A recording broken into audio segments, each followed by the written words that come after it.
ከሆነ አክሳሪ ነው። እንመለስ፣ እናስተውል፣ ሁሉንም ነገር ክብር እንስጠው። ከተሰራበትም ባሻገር ስለሚመጣ ማለት ከተሰራበትም ባሻገር ብንጠቃቀምበት ብንረዳዳበትና አብረን ብንሆንበት ከፕላትፎርሙ በላይ ሌላ ነገር ሲሆን ከዛም በላይ ሌላ ተሞክሮ እና ለዛ ነው አንዳንድ የፖለቲካ እንትኖች ዛሬ ላይ ደርሰው እንኳን ሳምንት ሲቀረው እንኳን መቼና ምን ኃላፊነት የሌላቸው መሆናቸው የምታዩት ለዛ ነው። ስራ የምትሰሩ ሰዎች፣ ትዳር የያዛችሁ ሰዎች የምትሰሩት ስራ ተመችቷችሁ ነው? የምትኖሩት ትዳር ተመችቷችሁ ነው? የምትችሉት ነገር የለም? እየቻላችሁ ያሰባችሁት በውስጣችሁ ያቀዳችሁት እቅድ እንዲሳካ ስትሉ ጥርሳችሁን ነክሳችሁ የምትቋቋሙት ነገር የለም? እንደዚህ አይነት ነገር ለምንድን ነው እነዚህ የፖለቲካ ፓርቲዎች የሌላቸው? ትዕግስት የሌላቸው እንዴት ነው? ህዝብን መከራ ውስጥ ከተው ህዝብ በመከራው ውስጥ እየዋኘ ከዛ ያወጣኛል ብለው ተስፋ ከተቀበሉ በኋላ መልሰው የሚክዱ ራሳቸውን በመሸጥና በማከራየት ላይ የተጠመዱ ሰዎች ለምን በዙ? ወደ ውስጥ አይተን ራሳችንን መርምረን አብሮነትን የሚያድነን የሚጠብቀን ካጣን ራሳችን እርስ በርሳችን መጠባበቅ ላይ በማስተዋል መስራት ይኖርብናል። ወደዛ አይነት መልክ ነው እንጂ እንደዚህ እነሱ ስላሉ የሆነ ነገር ማለት አማራ አለሌ ከመጨፈር ውጭ ከመሳደብ ውጭ ከማሽሟጠጥ ውጭ ሰው ከለሰው ስም ከማውጣት ውጭ ሰውን ሰው እያወጣ ከመኮነን ከመመጻደቅ ውጭ ምን ያውቃል ለማለት ገልቱ እኮ እዚህ ውስጥ ያላችሁትን ፖለቲካ አንድ ሰው የሚያውቅ ሰው ካለ ይምጣና ይናገር። ገልቱ ነው በሌለው ታሪክ ላይ የሚሸልት አማራ አለሌ ለምን ሆነ ጉዳዩ አሁን ማንንም ምንም ሆነ አውሬ ነው ምናምን ገዳይ ነው ጨፍጫፊ ነው ማለት ይቻላል። ነገር ግን የኔና የሞት አስተዋጽኦ ምንድነው መሆን ያለበት? ያንን ነገር እያወሩ መቀጠል ነው ወይስ ከዛ ነገር ለማውጣት መስራት ነው? የኛ ድርሻ ምንድነው የሚል ጥያቄ ነው። ባለ ኢትዮጵያ ላይ የቄሳርን ለቄሳር ማለት በቃ ስራን ለሰሪው እሾህን ላጣሪው ነው። የቄሳርን ለቄሳር ብዙ የምናውቀው ነው ብዬ በማሰብ ነው። ኢየሱስ ክርስቶስ የተንቀሳቀሰ ያው በምድር ላይ በሚያስተምርበት ሰዓት አንድ ግብር ወይም ቀረጥ ሰበስብ የነበረ ሰው ቀረጥ መሰብሰብ አግባብ ነው ብለህ ትላለህ ብሎ ኢየሱስን ይጠይቋል። ኢየሱስም መልሶ አምጣው እስኪ ብሎ የሚቀርጠውን ወር የሚሰበስበውን ነገር ሲያየው ቄሳር የሚባለው ሀገረ ገዢው ወይም መንግስቱ ራሱን ያተመበት ገንዘብ ነው ያ እሱ የሚሰበስበውና የቄሳርን እነሱ አንድ ወጥመድም ነበረ። አግባብ አይደለም መሰብሰብ ብሉት ይኸው መንግስትን ገቢ እንዳታገኝ ብሎ ከለከለ ብለው ለመክሰስ ነበር የፈለጉትና ይሄንን አመጣና አይ ይሄማ የቄሳርን ለቄሳር ስጡ አለ፣ የእግዚአብሔርንም ለእግዚአብሔር። ሰዎች ራሳቸው አምልከውበት ለራሳቸው ዓለም የፈጠሩትን ወረቀት እና የወረቀት ገንዘብ ዱንያዊ ወይም ዓለማዊ ነገርን ስጧቸው ለራሳቸው ለሰበሰቡት ለምኞታቸው ማለት። ፈጣሪ ደግሞ አክብሮ የፈጠረውን ፍጥረቱን ወደ ፈጣሪው ተመልሶ ከሞት በኋላ ያለውን ህይወት ይወርስ ዘንድ እርሱን ወደዛ ስጡ፣ ወረቀቱን ለባለ ወረቀቱ የተከበረውን የሰው ልጅ ደግሞ አክብሮ ለፈጠረው ፈጣሪ ስጡ የሚል ነው። የቄሳር ለቄሳር የዘራነውን ማጨድ ወይም ሰዎች በለፉበት የደከሙበትን የድካም ፍሬያቸውን ያግኙ እንደማለት ስለሆነ የቄሳርን ለቄሳር ለዛ ነው ሰው እኛ ምን እናድርግ? ይሄን ብቻ ሰምተን ነው የምንሄደው? ችግር መፍታት አለብን። ዘመናችን የሆነ ነገር ማምጣት አለበት። አንድ ለውጥ ማምጣት አለበት። ያለዛ ችግሩን አውርተን ምን ብለን የምንሄድ ከሆነ ሌላ ችግር ፈጠርን ማለት ነው። እና ሞጣም እንደዚህ አው እንደዛ ሆነ ኦኬ የወለደው ሁሉን የካደው አስተማርኩት ያለው ነው የካደው። እኛ በተማርንበት አካባቢ ላይ ትምህርት ቤት አልከፈተም፣ አንድ ዴስክ ገዝተን አልሰጠንም፣ አንድ ብላክቦርድ አልቀየርንም። የተማርንበት ነገር ሲያበቃ እሱን ነገር አልጎምንም። ሰው ኢትዮጵያ ውስጥ ደብረ ሲሆን በትግራይ ውስጥ የሞተው ሰው ከ1 ሚሊዮን በታች ሲሆን እኔ አስጨረስኩ ተብዬ አልጠየቅም ብሎ ያስባል ማለት ነው። ከ1 ሚሊዮን አይለቀ ማስረጃ የለው ጥናት የለው ለማስፈራሪያ ነው ተጨርሰናል ለማለት ነው። አመራሩ ተጨርሰኝ አመራር ለመምታት ስልጣን ለመያዝ የማይሰራ ነገር የለም። ስንት ይደረግለት? 999 ሺህ ቢሆንለት ይስማማዋል? 716 ሺህ ቢደረግለት ይስማማዋል? 859 ሺህ ቢሆንለት ይስማማዋል? መጀመሪያ በሰው ህይወት ላይ እንደዚህ ያለ አስነዋሪ አስተያየት ይሰጣሉ። ማንን ይፍራ? ደብረጽዮን ሞትኩ አለ። አልሞተም። አለቅን ብሎ የጮኸው የራሱን የረከሰ ነገር ለመፈጸም ነው። ያ ነገር አላዋጣው ሲል ደግሞ ገልብጦ ምን አንበሳ ምን ይበላል የሚል ተረት ነበራል። ተበድሮ ከየት አግኝቶ ይከፍላል ሲባል ማን ጠይቆት የሚባል አይነት ቅምጥሉ የኢትዮጵያ ታሪካዊ ጠላቶች በስውር የሚጋልቧቸው ጠላቶች ናቸው እንጂ ስለ ነፃነትም ሆነ ስለ ኢትዮጵያዊነት ስለ አብሮነትም ሆነ ስለ ሰው መሞትና አለመሞት ጉዳይ እኮ ዓለም ላይ ምንም የሚሰራ ነገር የለም። ዲሞክራሲ ያለው የዓለም ላይ በትክክል ዲሞ ማለት ህዝብ ክራሲ ማለት አስተዳደር ዲሞክራሲ ማለት ህዝባዊ አስተዳደር በህዝብ ይሉኝታና አመኔታ የተፈጠረና የሚኖር አስተዳደር ነው የሚለው ግሪክ ሀገር ተፈጠረ የሚባለው ዲሞክራሲ የሚለው ጽንሰ ሐሳብ መቼ ነው የተፈጠረው? መቼ ነው የጠፋው? አሁን የት ነው ያለው? አናውቀውም። ይሄን ዲሞክራሲ አለ፣ ሰብአዊ መብት አለ፣ የጸጥታው ምክር ቤት አለ፣ የጦር ወንጀለኞች ምናምን ይባላል። ሽብርተኝነት ምናምን የሚባለው ማን ነው አሸባሪ? አሸባሪው በተከበረ ነገር ላይ ያሉ አይደሉ? እርዳታ ሰጪው ማን ነው? ሰዎችን እንዳያልፍላቸው አድርጎ እያንጠባጠቡ በእነሱ ቁጥጥር ስርዓት ውስጥ ለማግባት የሚደረግ አይደለም። ሁሉ ነገር ወጥመድ መሆኑን አልተገለጠልንም። እኛ ከ2013 ጥቅምት 24 ጀምሮ እኮ በግልጽ ትንሽ ትልቁ በሚታይ መልኩ በትግራይና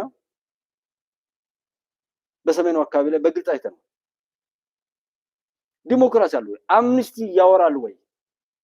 ጋዜጠኝነት ቢኖር የሃይማኖት ምናምን ተቋማት ቢኖር ያደንዛዥ እጽ የህፃናት መብት የሴቶች መብት ይሄ በሂውማን ዌብ ደብረጽዮን ይሄድ ነበር። ራሱ አውድሞት የሄደውን መሰረተ ልማት ቴሌ፣ መብራት ኃይል፣ መንገድ ምናምን ሁሉን ነገር አውድሞ ነው የሄደው። ሳተላይት ስልክ ሰጥቶ ሚሊተሪ እያሳተመ 1100 ምናምን ተሳቢ ኤሮትራከርስ ሰጥቶ ያደራጀው የዓለም የምግብ ድርጅት አይደለም እንዴ? አናውቅም ወይ? ህዝብ ቢያልቅ እነዛ ህፃናት ክላሹ መሬት እየነካ እየጎተቱ የመጡት ልጆች ሲያልቁ የተናገር ኃይል አለ እንዴ? የዓለምን ብልግና አይደለም እንዴ ያየነው? አሁን እኮ ፈጣሪ ይፍረድ የምንለው ነገሩ በሙሉ በዝርዝር ከምናወራ ከሌ ነው ከምንል ፈጣሪ በሚያውቀው ይፍረድ። በየእምነታችን እስኪ እሱ ይፍረድ። እስኪ ሁሉ ነገር ያስተካክል። ፈጣሪ እኮ ሲፈርድ እኮ እኛን አይጎዳንም። በመሪ ደረጃ ጥሩ መሪ ይሰጠናል። በልጅ በትዳር በህይወት በቢዝነስ በእድሜ በጤና በሁሉም ነገር ላይ ፈጣሪ ፍትሃዊ ነው። እንዴት ግን ስለ ሃይማኖት 30 ያወራን ድንጋይ ለመወራወር የኔ ሃይማኖት ይበልጣል እየተባሉ የማይረቡ የሆኑ እግዚአብሔር የረገማቸው ሰዎች በየቲክቶክና በየዩቲዩብ ላይ የሃይማኖት ወኪል ሆነው ብዙ ነውር ሲተፉ የሚውሉበት ሀገር ላይ ተቀምጠን ፈጣሪ ይፍረድ ማለት እንዴት ፈራን? ለምንድን ነው የምንፈራው? እንደው ፈጣሪ ይፍረድ ብለን ችለን ነፃ እኮ ነው። ማንም አይጠይቅም መቼም። ወይ የብልጽግና ነው አትባሉ፣ ወይም የፋኖ የሸኔ አትባሉ። አሜሪካ ነው እንዲህ አደረገኝ ብትባሉ የአሜሪካ ልንባል ነው ወይ ትላላችሁ? እንግሊዝ ናት ወይ ኦርካሌ ነው ሊባል ፈጣሪ ይፍረድ ያላችሁ ምንድነው ችግሩ? ከዚህ የተሻለ አማራጭ አለ? ያውም አቅም ያለው በዚህ ዘመን የአሜሪካ መንግስት ነው ዓለምን የሚያስተካክለው? ሩሲያ ናት የምታስተካክለው? ቻይና ናት የምታስተካክለው? ውጥንቅጡ የወጣበት የሰው ልጅ የብልግና ልኩን አጥቶ በየሄደበት መረገምን እየኖረና እያኖረ ያየነው ነው። በዚህ ዘመን ፈጣሪ ይፍረድ ከማለት ውጭ እኔ አይደል ነው የሰው ልጅ ራሱ ለምን እንደዚህ እንደሚል ነገር በሚለው ያው እኔማ ሱዳን እንደዛ ሆነ እየተባለ እንደ አዲስ ዜና የኢትዮጵያ መንግስት ከሱዳን ነገር በሚለው ያው ያባባሱ ስለሆነ በየሚዲያው እንዴት ነው እናንተ ጋር ብዬ በሌላም ጠይቄያለሁ። በርግጥ ያው ለዛ ሁሉ በዛውም ለሰላም እንባባል ብዬ ነበር የደወልኩት። አሁን ተከትለው ያን የሆነ ሰዓት ላይ አጋጣሚ ባንሳት አካባቢ እንዳልኩ ዛኔ ነበር እና ምን አዲስ ነገር አለ እንዴ ከሱዳን ጋር? አሁን ደህና ነው ነገሩ። ያንድነት ለካንድነት በዚህ ማለት ነው እንደገና እንደናንተ እንደመሰረት እንደታሪ አራችሁ እየሰራችሁ መሰለኝ አይደል?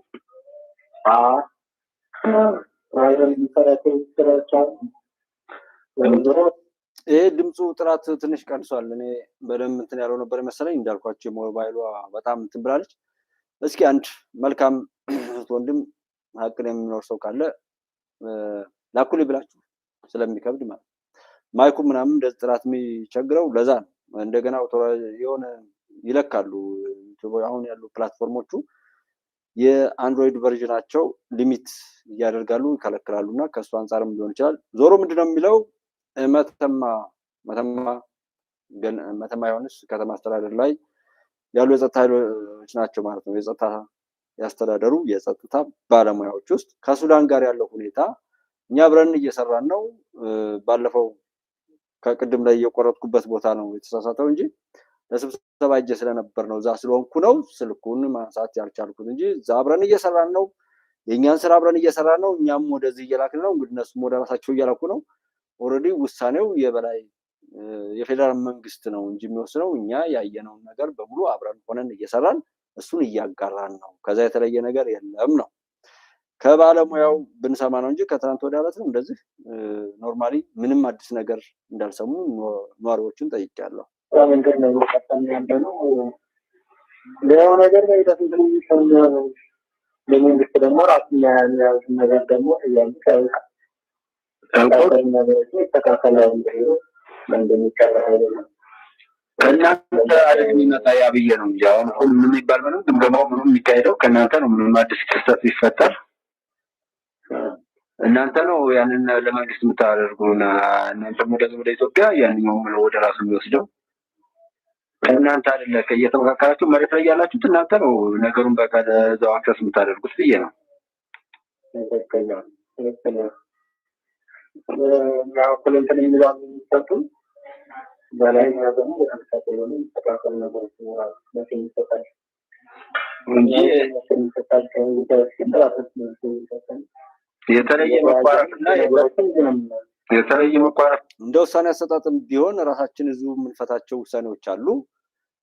እንደ ፌደራል መንግስትም ደግሞ የራሱ ውሳኔ የሚሰጥባቸው አሉ። የዛንኛውን እንትን ባንልም የሚለው ኖርማሊ እሱ እንደውም እኔ ካሰብኩት ምንም ነገር አለም በቃ ያለውን ነገር የምጠይቀው አይነት ነው እንጂ መሰለው ሚዲያው ላይ እንደሰማ ነው አይነት የሆነ አዲስ ነገር የተፈጠረ የለም። ያ የግብፅን ፕሮፓጋንዳ ምንም ነገር እንደሌለ እንደው ቢቆራረጥም ይሄን መሰረት አድርገን ብናወራ የተሻለ ይሆናል። በግንኙነታችሁ ላይ ሸከረ ምንም ነገር የለም። የውስጡስ እንዴት ሆነ? በእናንተው ዙሪያ እስከ ደለለው መተማን ይዞ በዛው ዙሪያ የኛ በፋኖ ስም ያደራጁት ሌባስ ምን ደረሰ?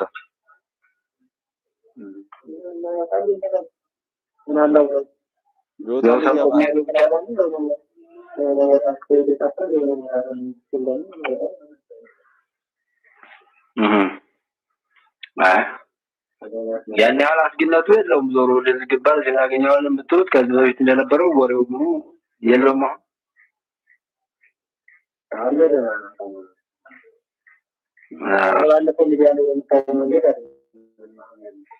አይ አሁን እንደውም ይሄኛው ስለጠፋም ይመስለኛል እንደዛ ጋር ደብረ ጽዮን እንደዚህ ገልብጦ መጣ ይባላል። ከዛ ደግሞ ሱዳን ላይ የኢትዮጵያ መንግስት የድሮን ጥቃት ፈጸመ በሚል ግብጾች ያንን አጀንዳ አድርገው ግጭት ለመቀስቀስ የማራገብ ስራ ነው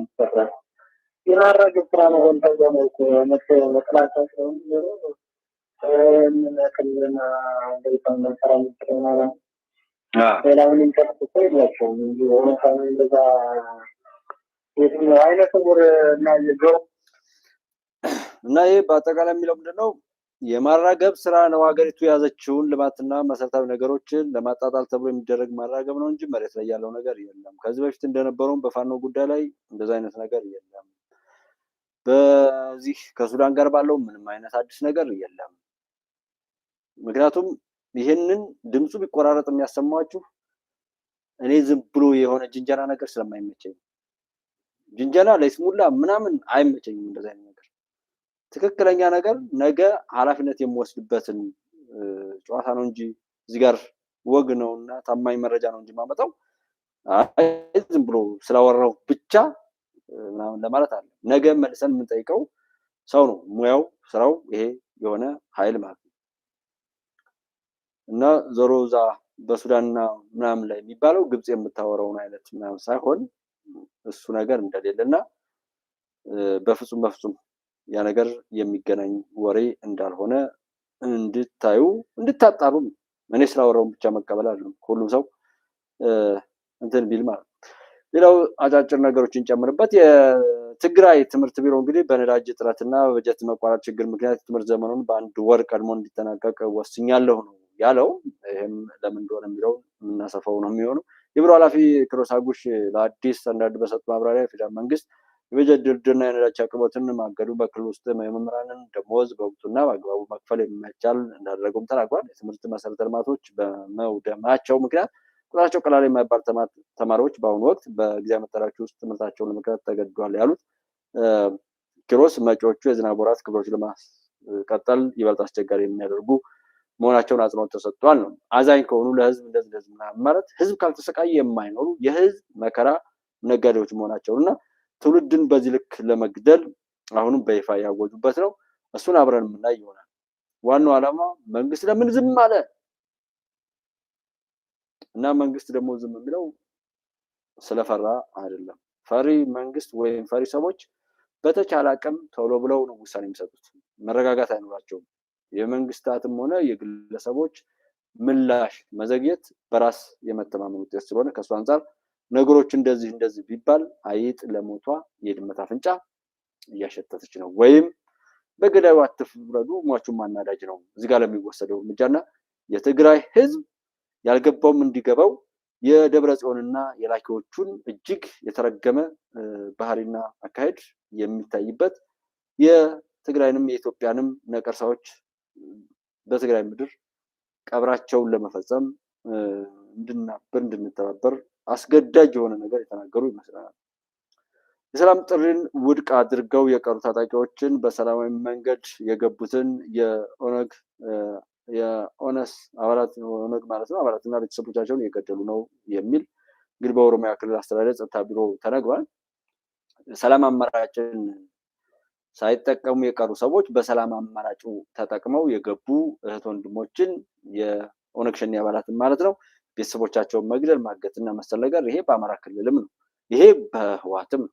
ምክንያቱም የኢትዮጵያ ጥላቶች የአንድ ክንድ ብዙ ጣቶች ማለት የአንድ አውራ የኢትዮጵያ ጥላት ብዙ ተላላኪው ቅርንጫፎች እንጂ ራሳቸውን ችለው የሚመጡ ስላልሆኑ ማለት ነው። ስለዚህ ከነሱ ውጪ የሆነን ሰው በሚዲያ እንኳን አፋቸውን እንዲከፍቱ አንተ ባንዳ አንተ እንደዚህ ብለው ሰውን ለመናከስ የሚሄዱ የሰው አውሬ ሰውን በንክሻ በጥርሳቸው ለመብላት የሚሄዱ ብዙ አውሬዎችን በየሚዲያው እንኳን ሳይቀር የምናያቸው አሉና ይሄንን የኦሮሚያ ክልል አስተዳደር ጸጥታ ቢሮ በራሱ የመሰከረው ስለሆነ ነው እንጂ የአማራ ክልል አለ፣ ይሄ የትግራይ ክልል አለ። የኦሮሚያ ክልል መንግስት የሰላም ጥሪን ውድቅ አድርገው የቀሩ ታጣቂዎች በሰላማዊ መንገድ የገቡትን የኦሮሞ ነጻነት ሰራዊት ታጣቂዎችን ኢላማ በማድረግ የተለያዩ ጥቃቶችና ጉዳቶች እየደረሱባቸው ነው ብሏል። የኦሮሚያ ክልል አስተዳደር ጸጥታ ቢሮ ኃላፊ ኮሚሽነር አብሳ መርዳሳ ሸኔ ሲሉ የጠሯቸው ታጣቂዎች ሰላምን መርጠው ወደ ህብረተሰቡ የተመለሱ የቀድሞ ታጣቂዎችን እያደኑ መግደል፣ ቤተሰቦቻቸውን ማገትና መግደል እንዲሁም መኖሪያ ቤታቸውን ማቃጠል መደበኛ ስራቸው አድርገውታል። አሁን እንደዛ ይባላል። ሰው ምን ማለት ነው? ያንን የሚሰሩ ሰዎች እነማን ናቸው? መገዳደሉ፣ መቆሳሰሉ፣ መበቃቀሉና የጥፋት ድርጊቶች እንዲቀጥሉ የዛሬ አጥፊ ነገ ጠፊ እንዲሆን እጁ በደም እንዲጨማለቅ ህይወቱ ታሪኩ በሙሉ የረከሰ የተዋረደ እንዲሆን በቁሙ የሞተ ሆኖ እንዲራመድ ለማድረግ ይህንን የሚሰሩ የኢትዮጵያ ታሪካዊ ጠላቶች ናቸው። ሰላምን የገቡት እዛ ያሉት ገደሉ። እነሱ ቆሻሻ ዓላማውና መገዳደያው ብቻ እያቀባበሉ ሲያገዳድሉት የነበረውን ነገር ለማስቀጠል የሚሰሩ ሸቀጦች፣ ወራዶች፣ ነውረኞችና ለሀገራችን ለህዝባችን መጥፎ አረም ሆነው የበቀሉ ልጆች ናቸው ይሄንን የሚሰሩት ማለት ነው። ይሄንን የትኛውም ቦታ ላይ ቢሆን ምን ውጤት ያመጣል በሚለው መለካት አልገባው ላለ ሰው ምን ውጤት ለማምጣት ነው እንደዛ የሚደረገው? አማላይነት ነው? የነሱን ጉልበት ለማፈርጠም ነው ሰው የሚገሉት? ሰው በመግደል መኪና በማቃጠል ትምህርት ቤት በማውደም ሴቶችን በመድፈር ህፃናትን ምናምን በመጨፍጨፍ ሰሊጥ በማቃጠል ነዳጅ እንትን በማለት እና መሰል ሰዎች ተራ በግልጽ ራሳቸውን አሸባሪ መሆናቸውን ሳይደብቁ ነው ተናግረው የመጡት። እሱ ነው እያደረጉ ያለው። እያንዳንዱ ሰው ከእንደነዚህ አይነት ሰዎች ጋር ራሱን ማሸሽ መጠበቅ ይኖርበታል። አሁንም በዚሁ ላይ አጫጭር ዜናዎችን የታጠቁ ኃይሎች መኪናውን አስቁመው ሰዎችን መውሰድ ሲጀምሩና በአካባቢ ላይ መሯሯጥ ሲፈጠር ተመልክቻለሁ ብለው የተናገሩ አንድ የዓይን እማኝ አሉ ይላል ቲክቫ። ከአዲስ አበባ ከተማ ወደ ደብረ ማርቆስ በሚወስደው መንገድ ላይ አንድ ኤፍኤም የህዝብ ማመላለሻ ባስ ተሳፋሪ ዛሬ ግንቦት 11 ቀን 2018 ዓ.ም ገብረ ጉራቻ ፍቼ መካከል አሊዶሮ ላይ በታጣቂዎች እገታ እንደተፈጸመባቸው ተሰምቷል። ታጣቂዎቹ አውቶቡሱን ካስቆሙ በኋላ ተሳፋሪዎችን ይዘው ወዳልታወቀ ቦታ እንደወሰዷቸውም ተሰምቷል። ከእገታው አካባቢ በቅርብ ርቀት ላይ በሌላ ተሽከርካሪ ውስጥ የነበሩ አንድ የዓይን እማኝ ለቲክቫህ ኢትዮጵያ በሰጡት ቃል ድርጊቱ መፈጸሙን መመልከታቸውን ገልጿል። እገታው ከተፈጸመበት የህዝብ ማመላለሻ አውቶቡስ በስተጀርባ በግምት የ50 ሜትር ያህል ርቀት ላይ በነበረ ሌላ አውቶቡስ ውስጥ ነበርኩ ያሉት እማኙ የታጠቁ ኃይሎች መኪናውን አስቁመው ሰዎችን መውሰድ ሲጀምሩና አካባቢ ላይ መሯሯጥ ሲፈጠር ተመልክቻለሁ ነው ያሉት። እማኙ አክለውም የተፈጠረውን ሁኔታ እንዳዩ ወዲያውኑ ካሉበት ተሽከርካሪ በመውረድ በአካባቢ በነበረ የነጭ ወይም የጭነት ማለት ነው መኪና አይሱዙ ላይ የሸራ ገመዱን በመያዝ ተንጠልጥለው ከአካባቢው ማምለጥ እንደቻሉም ነው የገለጹት ብሏል ቲክቫህ።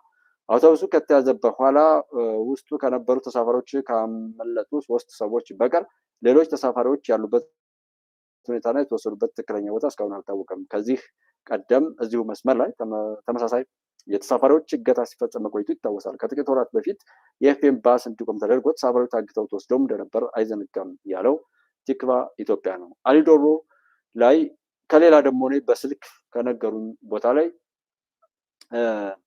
3 እዚህ ጋር እሱ 1 ነው የሚለው የቲክቫህ ኢትዮጵያ፣ እኔ ልሞ ሌላ ላይ 3 መኪኖች የሚል ነው እና ከኋለኛው መኪና ላይ አንደኛው ኋላ ላይ ስለነበርን ሮጠን ተዛውረን አመለጥን የሚል ነው። ሌላኛው ደግሞ አልፈው ይሄዱ ናቸው። ይሄ ድርጊት እንደተፈጸመ የፌዴራል ፖሊስ በአካባቢው ሲደርስ እኛም በአጋጣሚ ደርሰን ነበር እና መኪኖቹ ያኛው ወደዛ አልፎ የሄደው ወደ ጎጃም የሄደው ኃይል የነገረኝ ማለት ነው ቤተሰብ 2 መኪና ነው የሚለው። አንደኛው 3 አለ፣ አንደኛው 2። አሁን ያለው የቲክቫህ እማኝ ደግሞ 1 መኪና ነው። 3 አይነት መረጃ ነው ያለው። ሁሉም ግን በቦታው ላይ ያለው የሚሉ ሰዎች ናቸው። ሰው ወደዚህ የተመለሰው 3 መኪኖችን አስቁመው ሰዎችን እያስወረዱ እያገቱ እንደሆነ ስናቅ መኪናውን አዙረን ወደ አዲስ አበባ ተመለስን ነው። ወደ ጎጃም አልፎ የሄደው ሰው ደግሞ እኛ በመኪናው አላወቅንም አልሰማንም ነበር። እኛ እየደረስን እያለ ፌዴራል ፖሊስ በቦታው ላይ ሲደርስ ደረስን። ስንደርስ ግን የተሰባበረ 2 መኪኖች ቆመው ነበር። መስተዋታቸው ምናምን በድንጋይ ተሰባብሯል። ያንን እንደሆነ እያየን እኛም ዝም ብለን አልፈን ወደ ጎጃም ሄድን የሚል ነው። ዞሮ ግን አሊዶሮ ላይ በተደጋጋሚ እንደዚህ ሲሆን መንግስት እንደ መንግስት እዛ ቦታ ላይ ያለችን ኬዝ መፍታት ያቃተው እዛ አካባቢ ካለው ማህበረሰብ ጋራ የጋራ ስራ ሰርቶ ይችን ወንጀል ማረም ያልቻለው መንግስት ይህንን ነገር አቅዶ እራሱ ነው የሚሰራው። ምክንያቱም ይህን ነገር ማስቆም ካልቻለ እኔ የምለው መንግስትና ህዝቡ አብሮ ነው የሚሰራው ነው የምለው። እኔ የምደመድመው የግሌ ድምዳሜ ነው። የተከበራችሁት ወንድሞች፣ እኔ የምለው አንዲት ቦታ ላይ አሩሲ አንድ ተመሳሳይ ነው፣ ወለጋ ተመሳሳይ ቦታዎች ተመሳሳይ ኬዞች ይፈጸማሉ። እዛ ቦታ ላይ ትናንት ከተፈጠረው ችግር ሰው ተምሮ ሌላ ችግር እንዳይፈጠር የሆነ ነገር ሊያደርግ ይችላል። ግን ተመሳሳይ እንደዚህ አይነት እቅዶች ሲሰሩ ጠላቶች ይታወቃል። መንገዳቸው ለምን አልተዘጋም ነው እንጂ ይሄን ጠላቶች እንደሚሰሩት ይታወቃል። በተለይ ይሄ ምርጫውና እንዳልኳችሁ ነው ምርጫው፣ ሀገራዊ ምክክሩ፣ የባህር በር ጉዳይ ፋንክሽን እንዳይሆን በቻሉት አቅም ከውስጥም ሲቀለብ የነበረ የነሱ ተላላኪ ባንዳ በያለበት ለኢትዮጵያ መጥፋት ተደራጅቶ ሲሰራና ሲያሰራ የነበረ ሁሉ ሲፈራገጥ እናገኘዋለን። ይጠፋል እኮ ግን አንድ ሰው ስለምን ይጎዳል? ማስቆም እየተቻለ አንድ ቦታ ላይ ነው። ቦታ ቀይረው ቢሆን ኦኬ፣ እዚህ ላይ ላለው ነገር ዝግጅት ሲደረግ እዚህ ቦታ ላይ የሆነ ክስተት ተፈጠረ ይባላል። እገታ ደግሞ ከዚህ በፊት ባለፈው አሊዶሮ ላይ አሁን እዚህ ዜናው ላይ የተነገረው የኤፍኤም ባስ ባለቤት ደብረ ማርቆስ ነው ያለው እና ባለፈው ላይ ሰውየውን ለማገት ነበረ ዝግጅታቸው ማለት ነው። ስለዚህ ሰውየው በሆነ አጋጣሚ ሱሉልታ አካባቢ ላይ ይሁን ፍቼ ላይ ይሁን መኪና ቀይሯል፣ ብቻ እሱም አላወቀው። መኪናውን ቀይሮ በሌላ መኪና እየሄደ እያለ እሱ መጀመሪያ ተሳፍሮበት የነበረው መኪና ብቻ ተይዞ እዛ አስቁመውት እያለ አጋጣሚ አልፎ ሄደ። እሱ ደብረ ማርቆስ እንደደረሰ ያንን መረጃ ነው አግኝቼ ነበር ከዛው ከቦታው። የሰውየውም ኤፍኤም የሚባሉ ባሶች የማርቆስ ሰዎች ንብረቶች መሆናቸውንም አላውቅም ነበረ። በወቅቱ ግን ያየሁት ዋናውን ሰውዬ ለመያዝ ነበር። እሱ አለበት የተባለውን መኪና ብቻ ከወዳ ያለ አስተኳሽ በነገራቸው መረጃ መሰረት አስቆሙ። ሰውየውም በሌላ በሆነ አጋጣሚ ከቀየረ በኋላ በሌላ መኪና አልፎ ሄደ። በዛ መልኩ ነገሩ ከሸፈባቸው ሰውየውን ስላጡት ብቻ ማለት ነው። አሁን ደግሞ አሁንም ኤፍኤም ላይ ነው። ለምን ስንት ሰው ነው የሚያምነው? ይሄ እገታ አሊዶሮ ላይ ተፈጸመ እንጂ አሊዶሮ ላይ አስተኳሽ ኦር ተባባሪ ነው የሚሆነው። አለዛ ወደዛም ይሁን ወደዚህ በሚገቡበት ቦታ ላይ ተባባሪ ነው የሚሆነው። ወይም እዛ አካባቢ ላይ ያለው የጸጥታ ኃይል ሽፋን ነው የሚሰጠው እንጂ ጉዳዩን የሚፈጽመው ሌላ ነው። በእኔ ጉዳይ ለምሳሌ ኤፍኤም ባስ ባለቤቶችን በምቀኝነት የሚጻረራቸው ጓደኛቸው ወይ ከደብረ ማርቆስ ነው እቅዱ የተዘጋጀው ወይም ከአዲስ አበባ ነው የተዘጋጀው። ግን የኤፍኤም ባስ ባለቤቶች ብዙ እንደዚህ ብዬ ሳወራ ብዙ ሰው እንትን ነው። እውነታው እንደዛ ነው። በጣም የሚያምነው ሰው በራሳቸው ላይ ያዘጋጀው። ማን ያዘጋጀው? እንደ ብሔር ካላችሁም እዛው አሊዶሮ ላይ ግን ለምን ይታገታል ነው ጥያቄው ለኔ። ለምን ማርቆስ እዛው የማይተጋገት ወይ አዲስ አበባ ለምን አይታገት? አሊዶሮ ላይ ያለው ማህበረሰብና አሊዶሮ አካባቢ ላይ ያለው የጸጥታ ኃይል ምን ይሰራል? ጥያቄው ይሄ ነው። ለአሁን ለመንግስት እዛ ቦታ ላይ እንደዚህ ሆነ ሲባል በተደጋጋሚ አንድ ጊዜ የደረሰው መከራ እንዴት ሌሎችን አይታደግም ነው እንጂ ያ የቅዱ ባለቤት ማን ሆነ? ኦሮሚያ ክልል ስለሆነ የኦሮሞ አፋን ኦሮሞ ተናጋሪው አገተው የሚለውን 100% አልስማማም። 100% ድርጊቱ የሚፈጸምበት ይሄንን ይቸክ ድርጊቱ የሚፈጸምበት ቦታ ላይ ያለው ማህበረሰብ ድርጊቱን ያውቃል ወይ አይደለም? መንገዱን ሰው ላይ ጠብቅ ይችላል። ሰው መንገዱ ላይ አንዴ ከመጡ በኋላ የሚያነሱን አንስተው ይጠፋሉ። በሰፈር ቢባል ሰፈር የለም። እዛ አካባቢ አይደሉም። ያዙትን ሰው ይዘው ሌላ ሀገር ነው። በዛም ምን በዚህ ግን አሁን ካለው ዝርዝር ውስጥ ሳልገባ መንግስት በምናውቀው ይሄ ጉዳይ ለምን ሆነ? ከዛ ሲቀጥል ብዙ የባሱ ሰዎች በሙሉ ሄዱ ነው የሚባል። ብዙ ጊዜ እውነት እንደዛ ሄዱ ያውቃሉ? አንድ ሰውም አረጋግጦልኝ ያውቃል? ሄዱ የተባሉት ሰዎችስ የት ደረሱ? ጠይቀን እናውቃለን? የለም። እንደዛ አይነት ልምድ አለ ነው። እንደነዚህ አይነት አሰቃቂ ነገሮች መቆም አለባቸው። ይሄ የመንግስትን ድክመት የክልሉን አጠቃላይ ነገር የሚያስተች ሀገርም እንደ ሀገር ሁሉም በየድርሻው የሚያስነቅፍ የሚያስተች እንጂ የሚያስመሰግን ስላልሆነ እነዚህ ሰዎች ላይ የሆነው ነገር ጥንቃቄ ኦር የሆነ የመንግስትን ሙሉ ኃላፊነቱን መንግስት ነው መውሰድ ያለበት። የመጀመሪያው የኦሮሚያ ክልል እዛ አካባቢ ላይ ያለው እነዛን ሰዎች ማንም መጥቶ እዛ ቦታ ላይ እንዲቀልድ ግዛቱን እየጠበቀና እያስጠበቀ አይደለም ማለት ነው። ራሱም አደረገው ሌሎችም አደረጉት። ባለመጠበቁ ብቻ ተጠያቂ ይሆናል። በህግ ቁጥጥር ስር እንዲውል የተቀነሰልኝ ነበር የሚሉ አንድ እንግዲህ ልጃቸውን ሞቱባቸው አባት ተናግሯል። በአዲስ አበባ የጤና አካባቢ በሚገኝ አማኔ ሆቴል ውስጥ እሑድ ሚያዝያ 12 ቀን ማለት 2018 ዓ.ም ምሽት የልጆች እናት የሆነችውን አለም ተሸጋው በባለቤቱ ደሳለች መልስ በአሰቃቂ ሁኔታ መገደሏ ይታወሳል ነው። እኔ እዚህ ጋር በዋናነት እንትን ብለው ሰብዕናችን የደረሰበትን የረከሰ ደረጃ የጠፋው ሰብዕናችን ስለሆነ ለመግደልና ለመገዳደል ስንል የምንጠቅሰው ዝምድናና ወገንተኝነት እንጂ ለባልና ለሚስት እንኳን ለልጆቹ እናት እንኳን የማይራራ ማንነት ያለን ለእናት ለአባት ለልጅ እንደዚህ ዝምድና ምንም ነገር የሚያሳይ ባለፈው ትግራይ ክልል ውስጥ የአጎትየው እንግዲህ ውጭ ሀገር ያለች አንዲት እሱ አጎት ነው። እሱ እንግዲህ ወይ የእህቱ ልጅ ናት ያቺ ልጅ ወይ የወንድሙ ልጅ ነች። የወንድሙን የልጅ ልጅ ወሩ የእህቱን የልጅ ልጅ ትግራይ ውስጥ ገሎ ቱቦ ውስጥ 600 ሺህ ብር ከተቀበለ በኋላ ገሎ ቱቦ ውስጥ ጥሎ ምናምን ሄደበትን ማለት አንዳንዴ እንደ አማራ እንደ ኦሮሞ ብለን ስንወሸቅ ሰዎች ምን መስለዋልና አንዳንድ ደግሞ ሳያውቅ እብደቱን ይገልጣል። አብረን ካለን ሰው ጋር አንዋደድም መጥፎች ነን ብዬ ስናገር ይሄ ምናምን ይላል። ይሄ ሚስቱን ነው የገደለው።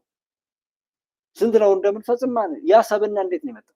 አማራነትና ኦሮሞነት ነው እዚህ ላይ ትግሬነትና እንደዚህ ነው። ፋኖነት ሸኔነት ነው። የሰብናችን ደረጃ ታች ወርዷል። ነገሮችን ሁሉ በሆነ ነገር እየጠቀለልን ለማቆየት እንጂ በትክክል አምነን እንዲቀረፉ አንሰራም። ችግራችንም ይሄ የሚያሳፍረው ይሄ እንዲፈቱ አይደለም እያወራን ያለ ነው፣ እየሰራን ያለ ነው። ሁሉን ነገር ስናደርግ ላይክ ስናደርግ እዛው ጥላት በሰራው ጉድጓድ ነው። ሳብስክራይብ ስናደርግ እዛው ጥላት በሰራው መጫወቻ ነው። ምንም ነገር ቢሆን ይባሏን ጎዳው ብላ የሚባል አይነት አለ። ይሄ የፉክክር መዝጊያ እኔ ከሞትኩ ሰርዶ አይብቀል የሚባል እጅግ በጣም ቆሻሻ የሆነ ጥላቶቻችን ሰርተው ዛሬም ድረስ ሀገር እየበጠበጠ እያተራመሰን ያለ አብሮ ያለመቆም ምቀኝነት፣ ጥላቻ፣ የሰይጣናዊ ቅናት የሚባለው አይነት ነገር ነው እያስቸገረን እየበጠበጠን ያለ። ቅንኑ ከራሳችን ጋር እንታረግ። እስኪ ሰው ሚስቱን መፍታት እየቻለ ምን አገዳደለ? 600 ሺህ ብር ከተቀበለ ለምንድን ነው ዝምድናው ይቅር አገትኩ ብሎ ሚሊዮን ጠየቀ? እንዲህ አይነት ዜናዎችን አንዳንድ ሰዎች አሉ እንደ በዘረኝነት በምንም የሆነ ነገር ብልጽግና ምናምን ብሎ አፋቸውን ሲቀዱና ሲቀደዱ ስለሚያናድዱኝ ነው እንጂ ማውራት አልፈልግም። ይሄን ሰዎች እንዳያደርጉት ከሚማሩት ይልቅ ለማድረግ የሚማሩት ስለሚበልጡ ማለት ነው። ወንጀልን ስናወራቸው እንዲህ ይደረጋል እንዴ ብለው ያንን ወንጀል ለመፈጸም የሚማሩ ብዙ ናቸው። እኛ ላለማድረግ ከሚማሩት ይልቅ ያንን ጥፋት ለመድገም የሚሰሩ ሰዎች ስላሉ ነው ብዙ ወንጀሎችን ለመናገር ማለት ነውና ግለሰቡ አሰቃቂ ግድያውን ከፈጸመ በኋላ የሟችን አስከሬን ቪዲዮ በመቅረጽና አስቡት አሁንም ምን ያህል የሰብናችንን ውድቀት ለማሳየት አሰቃቂ ግድያውን ከፈጸመ በኋላ የሟችን አስከሬን ቪዲዮ በመቅረጽና የጽሁፍ ዛቻም በማከል ለቤተሰቦቿ መልእክት ልኮ እንደነበርም አይዘነጋም። ተጠርጣሪው በአሁኑ ወቅት በጉራጌ ዞን ጉታዘር ወለኔ ወረዳ መለላምባ ከተማ በፖሊስ መያዙ ታውቋል። ከአዲስ አበባ የሄዱ የፖሊስ አባላት ግለሰቡን ይዘው ወደ አዲስ አበባ በመምጣት ላይ መሆናቸውን የሟች አለሚቱ የቀድሞ ባል አቶ አበበ ተሳቢ ለትግባ ኢትዮጵያ ገልጿል ብሏል። ቲክቫ ምን አይነት ልምምድ እንደሆነ አፈር ቀላቅሎ መሸጥ፣ መርዝ መቀላቀል፣ ቅቤን መመረዝ፣ ማርን መመረዝ፣ ማብረሻን መመረዝ፣ በርበሬን መመረዝ ነውር እንችላለን። ሳጋቶራ መሸጥ፣ ጀሶ መሸጥ፣ ነዳጁ ላይ ውሃ መጨመር፣ ማስመሰል፣ የተከለከልነውን ነገር መልመድ እንችላለን። እኛ ያልኖርነውን እውነት ሌሎች እንዲኖሩት እናወራለን። እኛ ያልሰጠነውን ፍትህ ሌሎች እንዲሰጡ እናወራለን። ለዛ ነው ደብረጽዮን ህይወት የቀጠለው። ለዛ ነው ይሄ በየቦታው የተወሸቀው ሌባ ሁሉ ወጦ የነጻነት ታጋይ ነኝ ብሎ ሲያወራ አዎ እየተባለ ያለው ለዛ ነው። እስኪ እስከዛሬ ቆጠሩ። እስኪ የትኛው ነው ፖለቲከኛ፣ የትኛው ነው ጋዜጠኛ፣ የትኛው ነው አክቲቪስት፣ የትኛው ነው ታጋይ፣ የትኛው ነው ነፃ አውጪ? ከብደታችን ጋር የገጠመውን ብቻ ተከትለን አብረን ስለምናብድ እንጂ ሰዎች ሰው ሆነው መጥተው ማለት ነው። ይህንን በብዙ መልኩ የህፃን ፌበን የምትባለው አማራ ክልል ላይ አውርተናል። አማራ ክልል ላይ ህፃን ፌበን ጉዳይ አውርተናል። አልተማርንበት። የ2 ዓመት ህፃን ጎንደር ላይ አልተማርንበት። ብዙ ቦታ እግዚአብሔር ይመስገን በጣም ደህና ነኝ። በአሁኑ ሰዓት ከኤርትራዎች በሌላ ሀገርና አህጉር ውስጥ ነው የምገኘው። ማለት አልገባኝም። 4 ኪሎ እየፈለጋት ነው ይላሉ። አሁንም ምንም እኮ ነው የወደቀ ወረቀት የማያነሳ ሰው ሁሉ ኮሚቴቸው የተሰራ ሁሉ ማጥላላት፣ መልካምን ነገር ሁሉ ማጠልሸት፣ ከተጻፈ ውጭ ማንበብ፣ ከተነገረ ውጭ መተርጎም፣ ለጥፋት፣ ለፕሮቴስት፣ ለኮንፍሊክት በር ከፋች የሆነ መንገድ መከተል፣ አንድ ገጽ ጽፎ የማያበረክት ሁሉ የኤርጎኖሚክስ እና ኤስቴቲክ ቶት ሲመጣ ሊያራክስ ይፈልጋል። ስትሄድ ግን ባዶ ነው። ወንበሩን ዞሮ ያደርገው የሰጠው ወንበር ላይ ተቀምጦ ነው የሚያነነቀው። ተቋማዊ ችኮነት መጋረጃ አልቀይርም፣ ምንጣፍ አልቀይርም፣ እንትን አልቀይርም። መቀየር ምን ትርጉም አለው? ቀለም ምን ያደርጋል? ብልጭልጭ ነው፣ አበባ ነው፣ መልካም ነገር አይቶ ካለማድነቅ በሽታ ካልተፈወስን በስተቀር የምናልመውን ሁለንተናዊ ብልጽግና እናመጣም። ምንም እኮ ነው እይታችን የተበላሸ። እይታችን ከራሳችን ማጣመም፣ መናቅ፣ ማጣጣል፣ መንቀፍ። የያዝነው ስልክ ማን እንደሰራው ጠይቀን አናውቅም። የምንሄድበት መኪና የማን መኪና እንደሆነ አናውቅም። አማርኛ መናገር፣ አፋን ኦሮሞ መናገር፣ ትግረኛ መኖር፣ ኢትዮጵያዊ የሆኑ ነገሮች ላይ ምናምን የሚሽኮረመመው፣ የሚጣመመው፣ የሚጎላመመው ሁሉ አረብኛ ለመለማመድ ያሽቃብጣል፣ እንግሊዘኛ ለመለማመድ ያሽቃብጣል፣ ቻይንኛ ለመለማመድ፣ ጀርመንኛ ለመለማመድ ሲላላጥ ሲጋጋጥ ይውላል ይኖራል። የራሱን ናቂ የሰው ናፋቂ እንዴት ራሱን ያገኛል? ራሱን የናቀ ራሱን ያዋረደ ሰው ደግሞ እንዴት ሌሎች ያከብሩታል? በአብሮነት ላይ ከኛ ሀገር የተወሰደ ማንኛውም ጉድፍቻ ሌላች ሀገር ሰርተውት ቢሆን ኖሮ ስንት ሰው ሲያሽቃብጥ ይታይ ነበር። ጉድፍቻን አሜሪካዎች ሰርተውት ቢሆን፣ እንግሊዞች ሰርተውት፣ አባገዳ የሚባለውን ስርዓት አሜሪካዎች አምጥተውት ቢሆን፣ የሽምግልና ስርዓት ጀርመኖች እንግሊዞች ፈጥረውት ቢሆን፣ የሚደብረው ነገር የግዕዝ ቋንቋ ዲግሪ ከጀርመን የሚቀበል ከዚህ በላይ መረገም እኮ የለም። ከዚህ በላይ ውርደት እኮ የለም። ግዕዝ የተፈጠረው ኢትዮጵያ ነው። ኢትዮጵያ ውስጥ ሙስሊሙ አይመለከትም ወይም ሌላው አይመለከትም ይባል። ኦርቶዶክስ መሆን የአማራ ነው። እምነትን እንደዚህ ብሎ በዚህ ልክ አእምሮን የተሰለበ ትውልድ ነው። የትኛው ዓለም ላይ እንደተፈጠረም በመጽሐፍትም አልሰማም። ሃይማኖት ላመነበት እኮ ነው። ያ እኮ እምነቱ ከፈጣሪው ጋር በዚህ ልክ ራስን ማዋረድ አይታይም። ሰው ሀገር ላይ ሄዶ እየተጋጋጠ እየኖረ በሀገሩ ላይ ግን የሚያፍር የሚሸማቀቅ ሆኖ ዲግሪ አሁን ከጀርመን ሀገር ተቀብሎት የመጣውን የግዕዝ ቋንቋ ትምህርት ዲግሪ የሚቀበል የኢትዮጵያ ኦርቶዶክስ ቤተክርስቲያን ወይም የሲኖዶስ ሕግ እዚህ ካለ አይዶን ነው ማፈሪያነት። ግዕዝም ከጀርመን ተቀብሎ የሚመጣ አብሮነት ከሌለን አሁንም እንትሮች ነው የምንሆነው። የተወሰነ ነገር ለመጨመር ነበረ እንትን አላ ስትሞት ነው አይ እናቴ እኮ ደግ ነበረች እያለችው አይቀዳም። የኢትዮጵያ ባህል ልጅ አባቱን ለማድነቅ አሁን ደግሞ የበደላት እናቱ ይቅርታ ለመጠየቅ መሞት አለባት። ስትሞት ነው አይ እናቴ እኮ ደግ ነበረች እያለችው አይቀዳም፣ አይታዘዝም።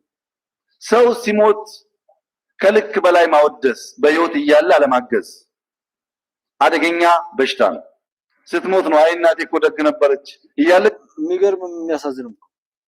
ለዛ ነው እነዚህ ሰዎች አሁን መጥተው ትንሽ ብቻ እንዳይደረግ ኦሮሞና ለህዝባችን ይበጃል የምንለውን ለማስቀደም ካልሆነ በስተቀር በኢትዮጵያ ያለውና ይመጣ ካለ እስክሪብቶ ሳይሆን ክላሽ ተሸክመን ለመዋጋት ዝግጁ መሆናችንን የኢትዮጵያ ህዝብ እንዲገነዘብ እንፈልጋለን። ለህዝባችን ይበጃል የምንለውን ለማስቀደም ካልሆነ በስተቀር በኢትዮጵያ ያለውና ይመጣ ካለ እስክሪብቶ ሳይሆን ክላሽ ተሸክመን ለመዋጋት ዝግጁ መሆናችንን የኢትዮጵያ ህዝብ እንዲገነዘብ እንፈልጋለን። ምንም ግዴታ ነው። ታይቷል። የዛን ጊዜ አለቀስን ምናምን እወዳለሁ መሪ ምናምን። ከዛ ምን አይተን ነበር እንደዛ ያልነው? ምን አይተን ነው የጠላ ነው? አይደለም ምንም። ብቻ እሱ ሲሞት አባይ ጠንቋይ ቤት ሄዶ ጓደኛውን ለማጥፋት የሚሰራ ሰው አይታችሁ። የብሔር ፖለቲካ ስለካ በጣም ጠቃሚ ነው። ስልጣን ስትፈልግም ወደ ስልጣን ያመጣሃል። መወሸቂያ ይሆናል። ስታጠፋም ለካ መደበቂያ ይሆናል። ለካ ለሀገር አይጠቅምም፣ ለህዝብ አይጠቅምም። የብሔር ፖለቲካ ስለካ በጣም ጠቃሚ ነው። ለግለሰቦች ስልጣን ስትፈልግም ወደ ስልጣን ያመጣሃል። መወሸቂያ ይሆናል። ስታጠፋም ለካ መደበቂያ ይሆናል። በቃ እንደዚህ ነው። የብሔር ፖለቲካ ሲሰርቁ መደበቂያ ይሆናቸዋል። እንደዚህ ሀገርንም ለማጥፋት በሁሉም ነገር ላይ ለራሳቸው ብልግና የክፎችና የመጥፎች መጠቅለያ ይሆናቸዋል። ባለቤት ሆኖ የለም። እኛ ስንፎካከር፣ እኛ እርስ በርሳችን ስንጣመም የተበላሸ አይደለም። የተጋበዝነው ፕሮፌሰር መሐመድ ሀሰን እንደ ኢትዮጵያዊ ሶማሌ ነው የቀረበው። በኢትዮጵያዊነቴ በአማራነቴ የተናገርኩበት ሁኔታ ነው ያለው። በተረፈ ይህን ድርጅት ማንንም አካል ወክለን አይደለም። እኔና ፕሮፌሰር መሐመድ ሀሰን የተገኘ ነው። መጀመሪያ ጽምዶ የሚባለውን ሀሳብ ወደ እኔ ያመጡት በለንደን የሚገኘው የኤርትራ ኤምባሲ ነው። በለንደን የሚገኘው የኤርትራ ኤምባሲ ጥያቄውን ያቀረበው ከራሱ ተነስቶ ሳይሆን ይሄ ጽምዶ የሚባለውን ሀሳብ እኛ ባለቤት ሆነን ስለማንሰራ የወደቀው የጠፋው አለቀለት የተባለው ሁሉ መጥቶ እንደገና ለጥፋት ይሰልፋል። የሚገርም ጉድ ማለት ነው። ኢትዮጵያ ለሁላችን የምትበቃ ገና ማናቃት ያልደረስንባት ያልነካናት ኦሮሚያም ከኦሮሞ በላይ በጣም ብዙ ማቀፍ የሚችል ቤኒሻንጉልም ከቤኒሻንጉል በላይ ማቀፍ የሚችል እንደሆነ አልገባንም። እጦቱ የተሞላ ነው። ኢትዮጵያ ለሁላችን የምትበቃ መጣል ማጣጣል ነው። እኛ የለመድነው አይበቃንም። ጥላት ያወራውን የኛ ጥላቶች ለጥፋታቸው የሚያወሩት የሚሰሩ ለምን ተባልተንበት ችግር ውስጥ ገብተንበት ዛሬም አለመስማት፣ ዛሬም አለመማር፣ ዛሬም ከነሱ የክፋት እቅድ ውስጥ ራሳችን ነፃ ለማውጣት አለመመካከል፣ በጣም አንተ ምናምን አንተ የከሬንተን አንተ ምናምን ብሎ መገፋፋት እንጂ ስትሞት ነው። አይ እስከዛሬ ድረስ እንደዚህ ነገር ሆነናል። ይበቃል በቃ ምናምን መባባል ነበር። ሰዎቹ ይቀልዳሉ ምን ብለው እንደዚህ ያሻባህ መቼ ህወሓት ላቆ ህወሓት ይመጣል ብሎ ያስባል ይላፍቃላችሁ ገምታችሁ ታውቃላችሁ? ግን በተአምር ዝም ብሎ በምናብ ሲመጣ እንደዚህ በስምንት ዓመቱ ተማሮ እኔ በቃ ያይሻለኝ ነበር እና ቢመጣልኝ ብሎ አሁን የሚለምንበት ጌታ የሚለምንበት አላህ የሚለምንበት ጊዜ ነው የመጣ ነው።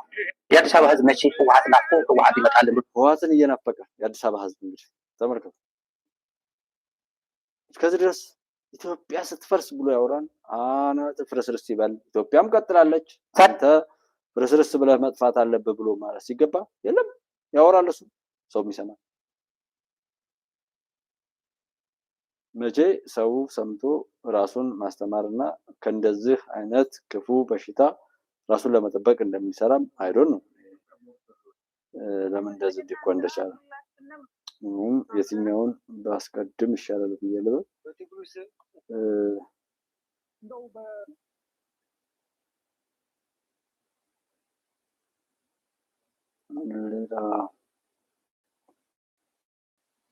እዚህ ምንድነው የሚለው ልደቱ በተቃዋሚ ጎራ ውስጥ ያለን ሰዎች ወንጀል የሰራን ሰዎች ነገ ከተጠያቂነት መዳን አንችል። እየመሸብን ነው፣ ልንጠፋ ነው አብረን። ስለዚህ ከመጥፋታችን በፊት ተቃዋሚው ጎራ የሚዘረጋልንን እድል እንጠቀምበት የሚል ግፊት ከውስጥም እንዲፈጠር እንፈልጋለን። በተቃዋሚ ጎራ ውስጥ ያለን